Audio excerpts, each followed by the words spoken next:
नमस्कार दोस्तों, स्वागत है आप सभी का आपके अपने YouTube channel JS topic study में। दोस्तों, आज की इस वीडियो में हम HCF को पूरा बेसिक से समझने वाले हैं, क्योंकि बहुत सारे बच्चों को कंफ्यूजन रहता है कि HCF होता क्या है, HCF हम निकालते कैसे हैं। बहुत सारे कंफ्यूजन होते हैं कि HCF निकालने की विधियां क्या क्या होती हैं, कौन कौन सी विधियों से हम इसको हल कर सकते हैं। ठीक है, तो बहुत ही सिंपल तरीके से हम समझने वाले हैं। अगर आप इंटरेस्टेड हैं तो इस वीडियो को पूरा एंड तक जरूर से देखिएगा।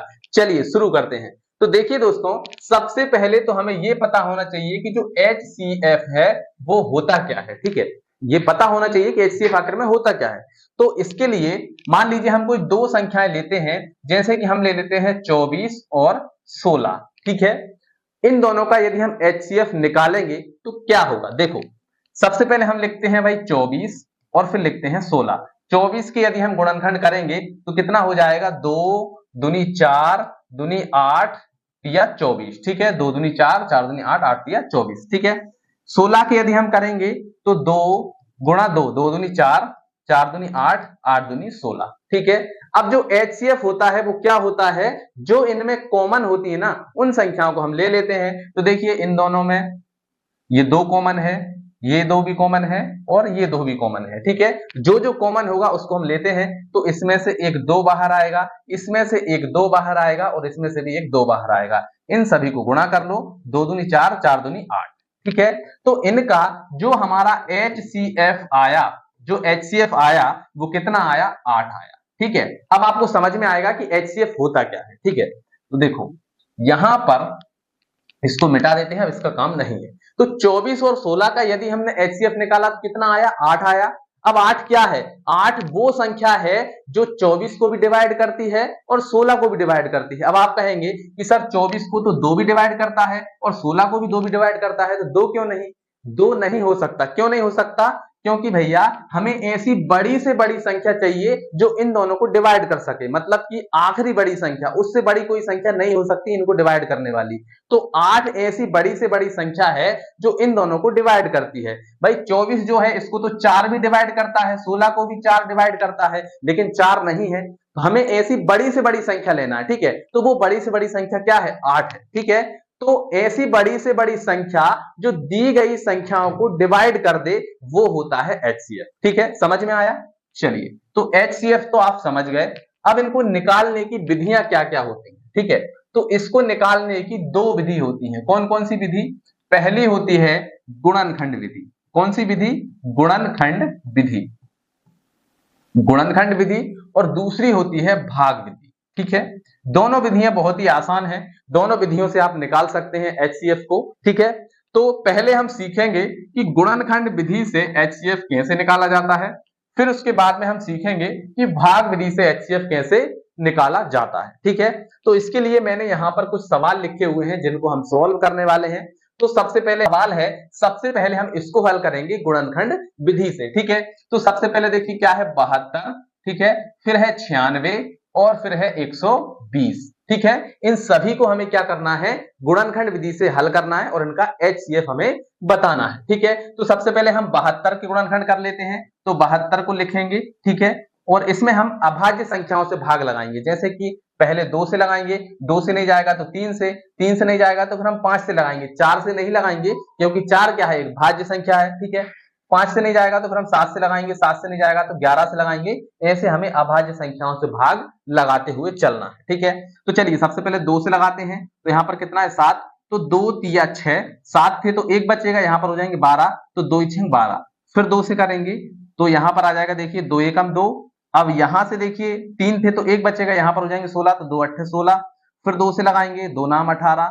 फिर 2 से नहीं जाएगा तो अब 3 से लगाएंगे, 3 तिरका 9 और फिर 3 से लगाएंगे, 3 एकम 3। ठीक है, तो 72 के ये जो संख्या है ये क्या है, 72 के गुणनखंड है। मतलब कि इन संख्याओं को यदि हम गुणा करेंगे तो 72 आ जाएगा। ठीक है, तो हम यहां पर लिख देते हैं भाई, जो 72 है उसके गुणनखंड हमारे आ गए हैं क्या, 2 2 2 3 3। ठीक है, तो यहां पर हम लिखेंगे 2 गुणा 2 गुणा 2 गुणा 3 गुणा 3। ये हमारे 72 के गुणनखंड आ गए हैं। ठीक है, अब इसी प्रकार से हमें 96 के भी गुणनखंड निकालना है। ये जो 96 है इसके भी निकालेंगे, तो ये हो जाएगा हमारा 96।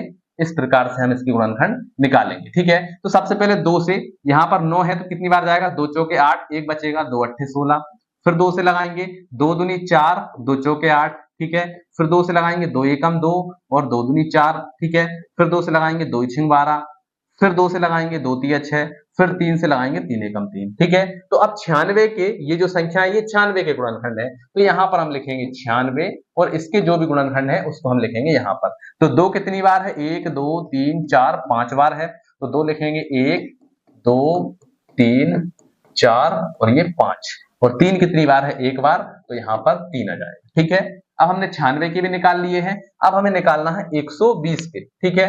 तो 120 को लिख लेते हैं, 120 के गुणनखंड निकालते हैं।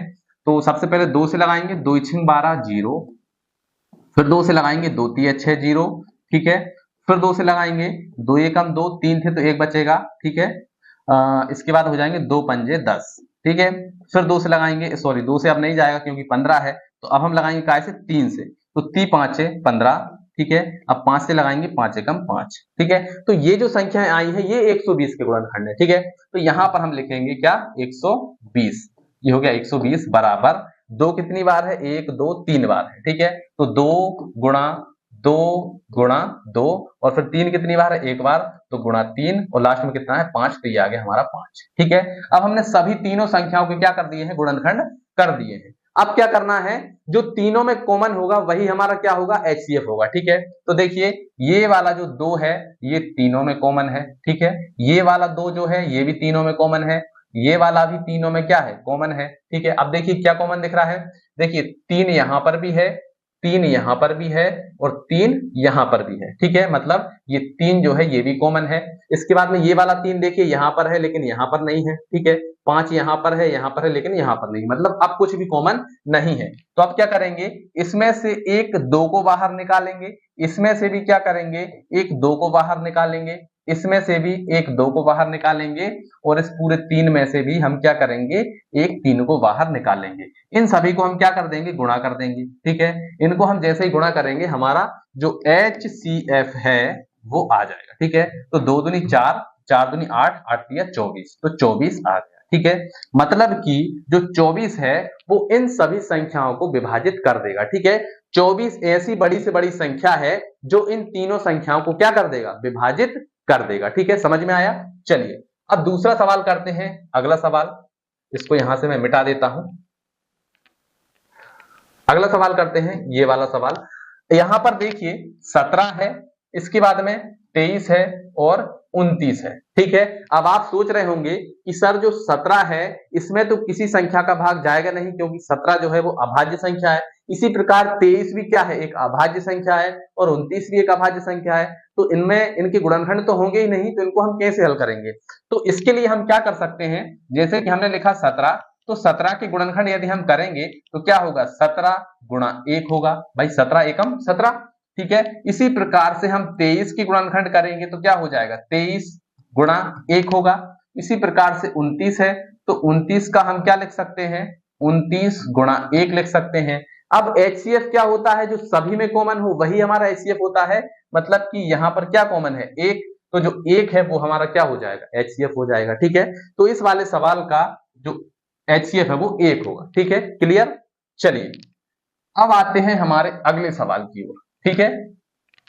अब ये जो दोनों सवाल है ना इसमें हम लगाएंगे भाग विधि, ताकि आपको भाग विधि भी समझ में आ जाए, ठीक है। यहां पर है 16 और 24, ठीक है। 16 और 24 का हमें क्या करना है, HCF आपको निकालना है, ठीक है। 16 और 24 का तो हमें देखना है कि इन दोनों में बड़ी संख्या कौन सी है, ठीक है। तो बड़ी संख्या आपको दिख रही है कि भाई बड़ी संख्या जो है वो 24 है। तो हम क्या करेंगे, 24 में भाग लगाएंगे काय से, 16 से, ठीक है। 24 में हम भाग लगाएंगे 16 से। तो 16 का पहाड़ा कितनी बार पढ़ें कि या तो 24 आए या 24 से कम आए, लेकिन 24 से ज्यादा नहीं होना चाहिए।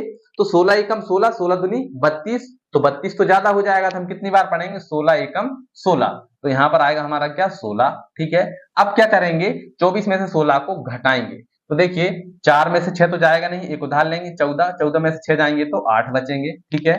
और यहाँ पर क्या है, 2 है, तो एक उधार ले लिया था, एक में से एक जाएगा, कुछ भी नहीं बचेगा, ठीक है। अब यहाँ पर क्या बच गया, 8 बच गया। तो अब हमें क्या करना है, ये जो 8 है इस 8 से 16 में हमें भाग लगाना है। तो 16 को अब हम लिखेंगे इसके अंदर, ठीक है। भाई ये जो 8 हमारा शेषफल बचा था अब इस शेषफल से हम इसको डिवाइड करेंगे, ठीक है, इसको हमने अंदर लिख लिया है, ठीक है।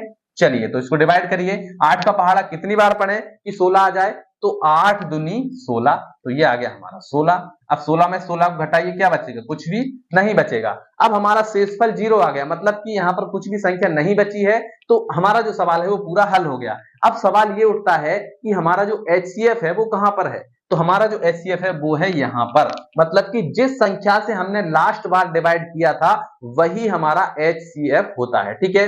अब 8 ऐसी संख्या है जो 16 को भी डिवाइड करती है और 24 को भी डिवाइड करती है। देखिए 8 दूनी 16 और 8 तिया 24, ठीक है, समझ में आया।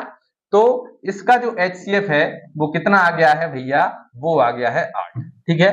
चलिए एक और सवाल कर लेते हैं इसी का, अगला यानी कि चौथा सवाल, इसको भी हम भाग विधि से करेंगे। तो इसमें देखिए क्या है, 120 और 130। इसमें देखिए बड़ी संख्या कौन सी है, तो बड़ी संख्या है यहाँ पर 130, ठीक है। तो 130 में हम भाग लगाएंगे काय से, 120 से। 120 का पहाड़ा कितनी बार पढ़े कि 130 आए या उससे कम आए, उससे ज्यादा नहीं आए, तो एक ही बार पढ़ पाएंगे। तो 120 एकम 120, तो ये हो गया हमारा 120। अब क्या करना है, 130 में से 120 को घटाएंगे, कितने बचेंगे, 10 बचेंगे, ठीक है। अब हमारा जो 10 बचा है इससे हमें भाग लगाना है इसमें, ठीक है भाई। जो 10 बच गया है इस शेषफल से अब हमें इसको डिवाइड करना है, इसको उठाकर अंदर लिख लेंगे, ठीक है। तो ये आ गया हमारा 120। अब 10 का पहाड़ा कितनी बार पढ़े कि या तो हमारा 120 आ जाए या 120 से कम आए, लेकिन 120 से ज्यादा नहीं होना चाहिए, ठीक है। तो हम यहाँ पर कितनी बार पढ़े, तो भाई हम यहाँ पर 12 बार पढ़ेंगे, 12 बार पढ़ेंगे तो 120 आ जाएगा, तो हम यहाँ पर लिखेंगे 120, ठीक है। अब 12 बार पहाड़ा पढ़ने के बाद 120 आ गया, घटाते हैं तो क्या बचेगा, कुछ भी नहीं बचेगा, ठीक है। मतलब ये काय से डिवाइड हो गया, 10 से, ठीक है, 10 से ये पूरा पूरा डिवाइड हो गया, मतलब कि ये वाली जो संख्या है यही हमारा क्या है, HCF है। मतलब कि 10 ऐसी बड़ी से बड़ी संख्या है जो इन दोनों को डिवाइड कर सकती है, ठीक है। इससे बड़ी कोई भी संख्या इनको डिवाइड नहीं कर सकती, ठीक है। तो इसका जो हमारा HCF है वो हमारा क्या आ गया है, 10 आ गया है, ठीक है। 10 इसको भी डिवाइड करता है और इसको भी डिवाइड करता है, ठीक है।